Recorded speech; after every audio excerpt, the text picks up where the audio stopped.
నమస్కారం. Welcome to నవలా హృదయం. ఈరోజు కథ వసంత శిశిరం. రచించిన వారు శ్రీమతి నవీన గారు. కథలోకి వెళ్లబోయే ముందు ఛానల్ను సబ్స్క్రైబ్ చేయడం మర్చిపోవద్దు. ఇక కథలోకి వెళ్ళిపోదాం. అత్తగారి సాయంతో శిశిర దగ్గరకు వెళ్లాలని నిర్ణయించుకుంది వసుంధర. అయితే అల్లుడింటికి ఉత్త చేతులతో వెళ్లడం మంచిది కాదు కాబట్టి అందుకు కావాల్సిన ఏర్పాట్లను చేస్తున్నారు అత్తాకోడళ్ళు. వాళ్లను చూసిన ధనుంజయ్ విసుక్కుంటూ వెళ్ళిపోయాడు. కాలేజీకి వెళ్లిన శిశిరతో ఉషా విహాన్లు వేర్వేరు విధాలుగా ఇబ్బంది పెట్టాలని చూస్తారు. శిశిర విహాన్ను క్లాస్లో చెంపదెబ్బ కొడితే ఉషను లైబ్రరీ దగ్గర తన దుపట్టాను విసురుగా లాక్కొని క్రింద పడేస్తుంది. అక్కడి నుంచి వచ్చేసిన శిశిర వేగంగా అడుగులు వేస్తూ యూనివర్సిటీ గేట్ వైపుకు వెళ్ళింది. ఆ రోజు విహాన్ ఉషలతో జరిగిన సంఘటనల కారణంగా ఎంత త్వరగా వీలైతే అంత త్వరగా ఇంటికి చేరుకుంటే మరిన్ని సమస్యలు ఎదురుకాకుండా ఉంటాయని వారి ఉద్దేశం. గేట్ల దగ్గరకు వెళ్లిన శిశిర ఉమలకు ఒక నల్లని కంబళి కప్పుకున్న వ్యక్తి అకస్మాత్తుగా అడ్డు వచ్చి నిలబడ్డాడు. అతడి అవతారం బిచ్చగాడికి ఎక్కువ, పకీరుకి తక్కువ అన్నట్లు నల్లటి దేహంతో నడుము నుండి పైన జుట్టు వరకు ఏమీ కనబడకుండా దట్టమైన కమ్మడి కప్పుకొని ఉన్నాడు. దాంతో వారిద్దరూ ఉలిక్కిపడి అతన్ని చూస్తూ అలానే నిలబడిపోయారు. గ్రౌండ్లో ఉన్న విహాన్ దగ్గరకు వచ్చిన ఉష విహాన్ స్నేహితుడి ద్వారా శిశిరకు విహాన్కు మధ్య జరిగిన సంఘటన గురించి తెలుసుకుంటుంది. మనసులో వీడికన్నా నేనే కాస్త నయం, వీడిలా చెంపదెబ్బ తినకుండా కేవలం కింద పడ్డాను, తాటి చెట్టులా ఉన్నాడు, దాని చేత తన్నులు తినడానికి సిగ్గుండాలి అని అనుకుంది మనసులో. అప్పటికే శిశిర తనను అందరి ముందు కొట్టడాన్ని అవమానంగా భావిస్తున్న విహాన్ శిశిరపై కోపంతో రగిలిపోతూ ఉన్నాడు. ఆ కోపంలో తానున్న ప్రదేశాన్ని మరచి జేబులో ఉన్న సిగరెట్ తీసి వెలిగించబోతుంటే అతడి స్నేహితుడు అతడిని ఆపి, రే విహాన్, ఏం చేస్తున్నావు? ఇది క్యాంపస్, అది కూడా గ్రౌండ్లో ఉన్నాంరా, ఎవరైనా చూశారంటే ఇంకా అంతే సంగతులు, కాస్త ఓపిక పట్టు అని సర్ది చెప్పి విహాన్ చేతి నుండి సిగరెట్ బాక్స్ తీసేసుకున్నాడు. ఉష మాట వరుసకు, ఎందుకు విహాన్ ఆవేశపడి ఇలాంటి పనులు చేసి ఇబ్బందులు పడటం? ఏదైనా చేస్తే ముందు ఆ శిశిరను ఏదైనా చేయాలి, అది జీవితంలో మనకు కనబడకుండా చేయాలి అని అనగా విహాన్ ఆవేశంగా, అవును, దాన్ని వదలకూడదు, ఏం చేసినా అది జీవితంలో మనకే కాదు దాని జీవితానికి కూడా దూరం అయ్యేలా చేయాలి, ఏం చేస్తే దాని బ్రతుకుని అదే బ్రతకలేక నరకయాతన అనుభవిస్తుందో అలాంటి పని చేయాలి, ఎస్ అంటూ ఆలోచించసాగాడు. అతడి మాటలకు మిగతా వారు కూడా ఆలోచనల్లో పడ్డారు. ఏ పని చేస్తే విహాన్ చెప్పినట్లు శిశిర తన బ్రతకడానికి కూడా కష్టపడుతుందా అని బుర్రలకు సానపట్టి మరీ పని చెప్పారు. ఒకరు చంపేస్తే అని ఐడియా ఇస్తే మరొకరు యాసిడ్ పోద్దాం అని చెప్పాడు. అలా ఒక్కొక్కరు ఒక్కొక్క ఆలోచన ఇవ్వగా విహాన్కు అవి ఏవీ నచ్చలేదు. ఆ సలహాలు ఇచ్చిన వారికే వారిచ్చిన సలహాలను తలుచుకొని భయంగా అనిపించింది. అయితే ఆ భయాన్ని బయటకు చూపిస్తే విహాన్ ఏం చేస్తాడో అన్న భయంతో అలాంటి సలహాలను ధైర్యంగా చెప్పారు. అందరికీ కాదు, లేదు, వద్దు అని చెప్పి వారి సలహాలను విహాన్ వ్యతిరేకిస్తున్న సమయంలో ఉష బుర్రలో ఒక ఆలోచన తళుక్కుమని మెరిసింది. అనుకున్నదే తడవుగా, చూడు విహాన్, వేరే ఏం చేసినా మనం శిశిరను పూర్తిగా లాక్ చేయలేం, అలా చేయడానికి ఒకే ఒక దారుంది అని చెప్పింది. ఏంటి అని విహాన్ ఆసక్తిగా అడగగా అందరూ ఉష ఏం చెప్తుందా అని అంతకన్నా ఎక్కువ ఆసక్తిగా చూస్తున్నారు. మెరిసే కళ్ళతో చూడు విహాన్, నేరుగా శిశిరకు ఎదురు నిలబడేంత దమ్ము, ధైర్యం ఇక్కడ ఎవ్వరికీ లేవు, అలా చేసి తప్పించుకోలేం కూడా అంటూ కావాలనే అతన్ని రెచ్చగొట్టినట్లుగా మాట్లాడింది. ఏం మాట్లాడుతున్నావు నువ్వు అంటూ పిచ్చివాడిలా కోపంగా అరిచిన విహాన్కు, నేను చెప్పేది పూర్తిగా విని మాట్లాడు, ఇలా ఆవేశపడితే మనం ఆ శిశిరను ఏం చేయలేం అని అతడి అరుపుకు భయపడినప్పటికీ ధైర్యం అరువు తెచ్చుకొని మరీ చెప్పింది. దాంతో విహాన్ ఆవేశాన్ని కంట్రోల్ చేసుకొని కాస్త శాంతపడి, ఏంటో చెప్పు అని అన్నాడు.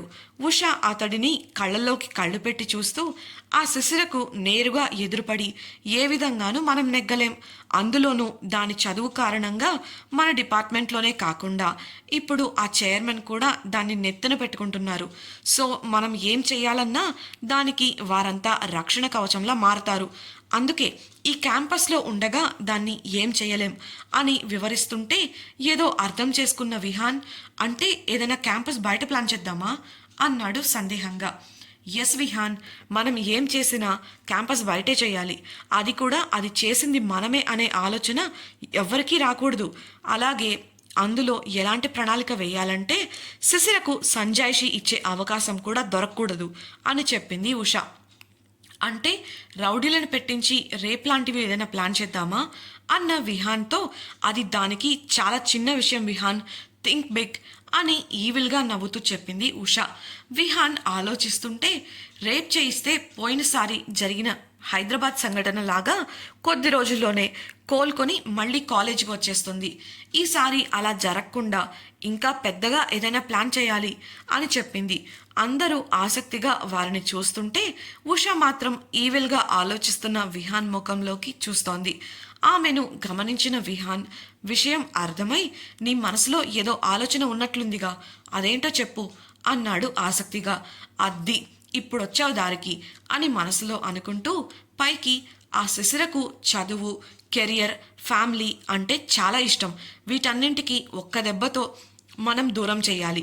అలా ఒకేసారి అన్నీ దూరమై అందరూ దాన్ని అసహించుకోవాలి అంటే అది అందరికీ అడ్డంగా దొరికిపోవాలి.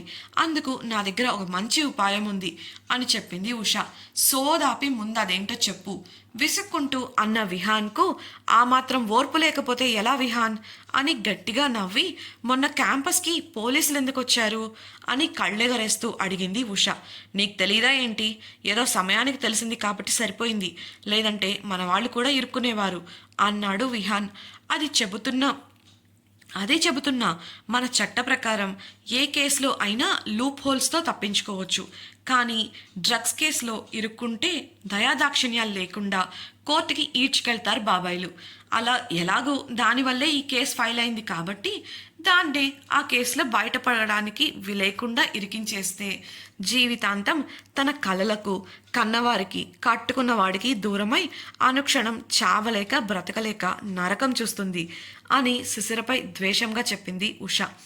ఆమె ఆలోచనకు అంతా విస్తుపోయి చూస్తుంటే విహాన్ ఆమె భుజాలు పట్టుకొని ఊపేస్తూ, వండర్ఫుల్ బేబీ, ఇక చూడు నా ఆట. ఆ శిశిర నా ఆటలో బలవబోయే జింక పిల్లల పరుగులు తీస్తూ విలవిల్లాడిపోవాలి. అది నా చెంప మీద మాత్రమే కొట్టింది, కానీ నేను దాని జీవితం మీద కొడతాను అని పైశాచికంగా నవ్వాడు. ఆ తర్వాత శిశిరను మాదక ద్రవ్యాల కేసులో ఎలా ఇరికించాలా అని చాలాసేపు మాట్లాడుకొని చివరిగా ఒక ప్రణాళికను రూపొందించుకొని శిశిరపై పగ సాధించబోతున్నాము అన్న సంతోషంతో సెలబ్రేట్ చేసుకోవడానికి క్యాంటీన్ వైపు నడిచారు. గేట్ బయట తమ ఎదురుగా వచ్చిన ముసుగు వ్యక్తిని చూస్తూ ఉన్నారు శిశిర, ఉమ. అతడు ముసుగు ధరించడంతో పాటు చేతిలో ఒక కర్ర పట్టుకొని నిలబడ్డాడు. ఆ కర్రకు దాన్ని పట్టుకున్న చేతికి రంగురంగుల దారాలు, పూసలు కట్టి విచిత్రంగా కనబడుతున్నాయి. అతడిని చూస్తున్న వారికి ఒక పకీరులా కనిపించగా ఉమా శిశిర ఒకరి చేయి ఒకరు పట్టుకొని అతన్ని తప్పుకుంటూ ప్రక్కకు వెళ్ళబోతుంటే కర్రను అడ్డుగా పెట్టి, ఆగండి, నేను చెప్పేది విని వెళ్ళండి అని నవ్వుతూ అన్నాడు ఆ వ్యక్తి. అతని వాలకం చూస్తేనే నచ్చక, ఇదిగో పెద్దాయనా, నువ్వు మాకేం చెప్పక్కర్లేదు, మా దారిని మమ్మల్ని పోనివు చాలు అని కసురుకున్నట్లుగా అంది ఉమ. వెళ్దూలే, కాస్త ఆగు అని అతడు అంటుండగానే మరోవైపు నుండి అతన్ని తప్పించుకోవడానికి ప్రయత్నించారు శిశిర, ఉమలు. అలా పారిపోతే ఎలా అమ్మాయిలు? అసలే కొత్తగా పెళ్ళైన పిల్లవి, నేను చెప్పేది కాస్త వినిపో అన్న ఆ పకీరు మాటలకు విస్తుపోయి అతడిని చూస్తూ నిలబడిపోయారిద్దరు.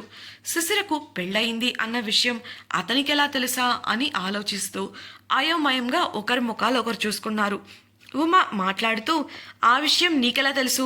అసలెవరు నువ్వు? నీకేం కావాలి అని అడగగా అతడు చిన్నగా నవ్వి బదులిస్తూ, నాకు తెలియకపోతే ఎలా? ఆ విషయమే కాదు, ఈమె పెళ్లి జరగడమే ఒక పెద్ద వింత.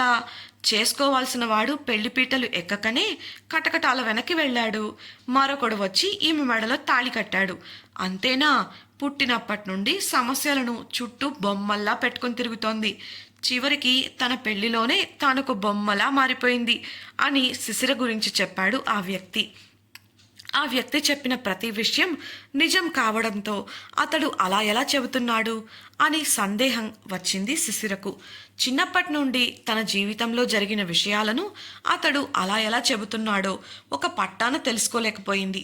ఒకవేళ అతడు నిజంగానే శక్తివంతమైన పకీరా అని అనుకుంటూ ఉంది. ఇంతలో అతడు మాట్లాడుతూ, ఎప్పుడూ నిన్ను అంటిపెట్టుకునే ఆ సమస్యలు ఇప్పుడు నీతో ఉన్న వాళ్లకు కూడా ఎదురవబోతున్నాయి అని చెప్పగానే శిశిర కంగారుగా చూసింది. ఆమె ముఖంలో కంగారును గమనించిన ఆ వ్యక్తి నవ్వుతూ, ఇన్నాళ్ళు నీ రాత నిన్ను మాత్రమే చిక్కుల్లోకి తోసింది. నీ పెళ్లితో ఇప్పుడు నిన్ను కట్టుకున్నవాడు కూడా చిక్కుల పాలవ్వక తప్పదు. కనీసం నీ పెళ్లి మొదట అనుకున్న వ్యక్తితో జరిగి ఉంటే ఇప్పుడు ఈ సమస్యలు ఉండేవి కావు. మీ బంధం కాలానికి బలికాక తప్పదు అని ఒక పిచ్చివాడిలా వింతైన స్వరంలో అన్నాడు. ఆ మాటలకు శిశిర కంగారు పడుతుంటే ఉమ మాట్లాడుతూ, ఏంటి నీ ఇష్టం వచ్చినట్లు పిచ్చి పిచ్చిగా వాగుతున్నావు?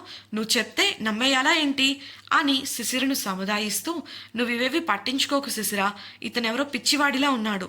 పకీర్ వేషం వేసుకొచ్చి పనికి మలన అర్థం లేని వాగుడంతా వాగుతున్నాడు అని ఆ వ్యక్తికి పొమ్మంటూ కళ్ళతోనే కోపంగా సైగ చేసి చెప్పింది ఉమ. ఆ మాట అందే కానీ మనసులో శిశిర గురించి కంగారు ఆమెకు ఎక్కువగా ఉంది. ఉమ కసిరినప్పటికీ ఆ వ్యక్తి ఏమాత్రం తగ్గకుండా, ఏది ఆ మాట నీ స్నేహితురాలని చెప్పమను, నేనన్నవన్నీ అబద్ధాలని చెప్పమను. నేను చెప్పింది అబద్ధం కాదు, ఎందుకంటే నేను చెప్పినవన్నీ ఆమె జీవితంలో జరిగాయి కాబట్టి. ఏమమ్మాయి, అవును కదా అని అన్నాడు. కానీ శిశిర నుండి అతడికి ఏమాత్రం ప్రతిస్పందన రాలేదు. కొద్ది నిమిషాల పాటు ఆలోచనలోకి వెళ్ళిన శిశిర తన ఆలోచన నుండి తేరుకొని, అసలెవరు నువ్వు అని గంభీరంగా అడిగింది. ఆ వ్యక్తి, నేనెవరైతే నీకేంటి, నీ భవిష్యత్తు చెప్పడానికి ఈరోజు నీ ముందుకొచ్చాను అని అన్నాడు. ఆ మాటకు ఉమ కోపంగా, ముందు నీ భవిష్యత్ ఏంటో నువ్వు చూసుకో, అప్పుడు మిగతా వాళ్ళ గురించి చెప్పొచ్చు. ముందు ఇక్కడి నుండి వెళ్ళు అని కసిరింది. మీరు నన్ను అరిచినా తిట్టినా నీ భవిష్యత్తు మారబోయేది లేదమ్మాయి. అదేంటో నాకు తెలుసు, అదేంటో నాకు బాగా తెలుసు అన్నాడు ఇంకా గట్టిగా నవ్వుతూ. మర్యాదగా నువ్వెవరో చెప్తావా లేదా? అసలు నా గురించి నీకెలా తెలుసు అని మళ్ళీ అడిగిన శిశిరతో, నేనెవరైతే ఏంటి, నీ పెళ్ళి 3 నాళ్ల ముచ్చట కాబోతోంది.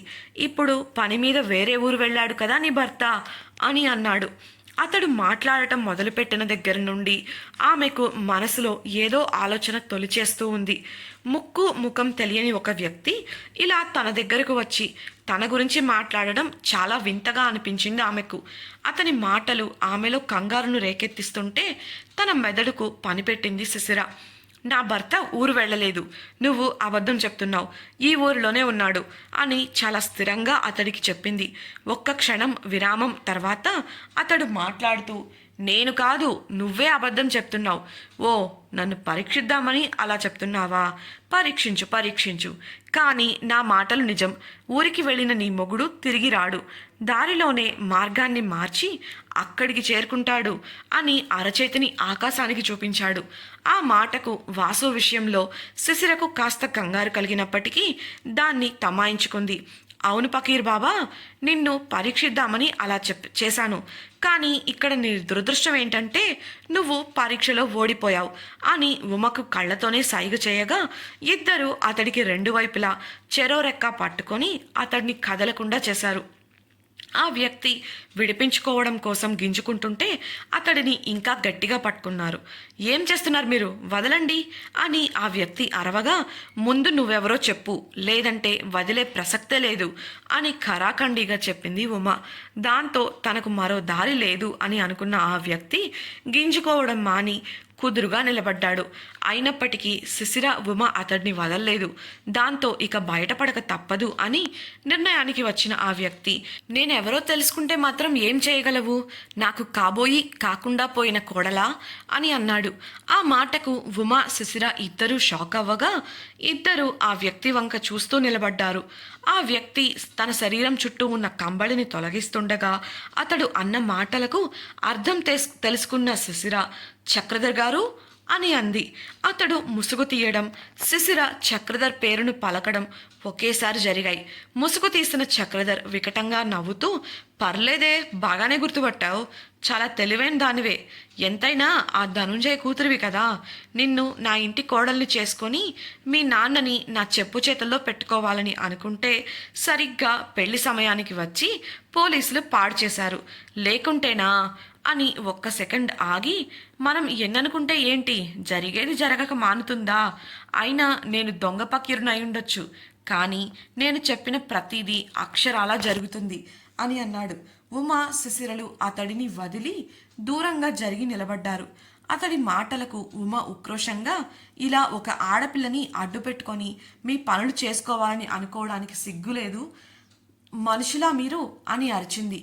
అతడు అదేమీ పట్టనట్లు శిశిరను చూస్తూ, చూడమ్మాయి, ఇప్పటికైనా మించిపోయింది లేదు. నా కొడుకుని పెళ్లి చేసుకొని నా ఇంటికి కోడలిగారా, నిన్ను మహారాణిలా చూసుకుంటాం. కాదన్నా కూడా అంత త్వరగా వదలననుకో అని చెప్పడం ఆపి శిశిర సమాధానం కోసం చూశాడు. శిశిర అతడు అన్న మాటలకు చీదరించుకొని ముఖం తిప్పుకుంటే కోపంగా, ఏం మాట్లాడుతున్నావయ్యా నువ్వు? బుద్ధుందా లేక గాడిదెత్తుకెళ్ళిందా? ఇప్పటికే పెళ్ళైన ఆడపిల్లని పట్టుకొని అలా అడిగే మాటలా ఇవి? భర్తను వదిలేసి వచ్చి నీ కొడుకుని కట్టుకోమని అనడానికి ఆ నోరెలా వచ్చింది నీకు అని నోటికొచ్చినట్లు తిట్టడం మొదలుపెట్టింది ఉమ. అందుకు అతడు హేళనగా నవ్వుతూ, మొగుడుంటే కదా వదిలేసి రావడానికి అని చెప్పి చేతి గడియారం వంక చూస్తూ, ఈ పాటికి ఆ దేవుడి దగ్గరికి పోయి ఉంటాడు. ఆ రోజు పెళ్లిలో నా కొడుకుని పోలీసులు తీసుకెళ్లడాన్ని, నిన్ను నీ మొగుడు పెళ్లి చేసుకోవడాన్ని ఆ దేవుడు తలరాతగా రాస్తే దాన్ని ఈరోజు నేను తిరగరాశాను అని చింతనిప్పుల్లాంటి కళ్ళతో చూస్తూ అన్నాడు. ఆ మాటలకు ఉమ షాక్ అవ్వగా శిశిర గుండెల్లో గుబులు మొదలైంది. అలానే చూస్తుంటే శిశిర కళ్ళల్లోకి చూస్తూ, హైదరాబాద్ వెళ్ళిన నీ మొగుడు తిరిగి ఇంటికి ప్రాణాలతో రాడు. నేను ముందే చెప్పాను కదా, నేను చెప్పిన ప్రతిదీ అక్షరాలా జరుగుతుంది అని. ఎందుకో తెలుసా? ప్రతిసారి అడ్డొస్తున్నాడని నేనే మనుషులను పెట్టి వాడిని చంపించాను. కాబట్టి ఇది చేసింది నేనే అన్న సాక్ష్యం కూడా దొరకదు. వెళ్ళి వాడి శవం మీద పడి ఏడువు అని పైశాచికంగా అన్నాడు. అతడు చెప్పింది నిజమా కాదా అన్న సంకట స్థితిలోకి జారిపోయింది శిశిర. ఉమ అతడిని కోపంగా, పిచ్చి పిచ్చిగా ఉందా నీకు? అసలు ఎందుకు దాని జీవితంతో ఆడుకుంటున్నారు అని కళ్ళనీళ్లతో అడిగింది. చక్రధర్ బదులిస్తూ, చూడు శిశిర, నువ్వు నా ఇంటి కోడలివి కావాలి, నా ఇంటికి మాత్రమే కోడలివి కావాలి. అందుకోసం నేనెంతకైనా తెగిస్తాను అని ఇంకా చెప్పుకుంటూ పోతున్నాడు. కానీ అవేవి శిశిరకు వినపట్టం లేదు. వాసుని చంపేశాను అని చెప్పిన వార్త ఆమెలో కలవరాన్ని కలిగించింది. అప్రయత్నంగానే తన కళ్ళ వెంట కన్నీరు జాలువారగా ఒక నిర్ణయానికి వచ్చి వేగంగా అటుగా వస్తున్న ఆటో ఎక్కి ఇంటి అడ్రస్ చెప్పింది. ఎందుకో చక్రధర్ మాటలు ఆమెను కలచివేస్తున్నాయి. తన కారణంగా మంచివాడైన వాసుకి ఏమీ కాకూడదు అని మనసులోనే ఆ భగవంతుణ్ణి గట్టిగా కోరుకుంటోంది. ఇంటికి చేరిన ఆమెకు వాకిట్లో నిలబడిన నిర్మలమ్మ ముఖంలోని విచారం కళ్లకు కట్టినట్లు తెలుస్తోంది. అక్కడి వాతావరణం చాలా నిశ్శబ్దంగా ఉంది. శిశిర ప్రార్థనలు నెరవేరుతాయా? నిర్మలమ్మ ఎందుకు విచారంగా ఉంది? వాసుకేం జరిగింది? నిజంగానే చక్రధర్ చెప్పినట్లు వాసు ప్రాణాలు కోల్పోయాడా? ఉషా విహాన్లు శిశిరపై అమలు చేయబోతున్న ప్రణాళిక ఏంటి? అందులో శిశిర ఇరుక్కుంటుందా? తెలుసుకోవాలనుందా? అయితే ఛానల్ను సబ్స్క్రైబ్ చేసి తప్పకుండా రాబోయే ఎపిసోడ్స్ని వినేయండి. మీకు వసంత శిశిరం నావెల్ నచ్చినట్లయితే ఈ వీడియోని లైక్ చేసి మీ సన్నిహితులతో షేర్ చేయండి. అలాగే ఈ నావెల్పై మీ అభిప్రాయాలను మాతో పంచుకోవడం కోసం కామెంట్ సెక్షన్లో తెలియజేయగలరు. ఇట్లు మీ నవలా హృదయం team. Thank you for listening.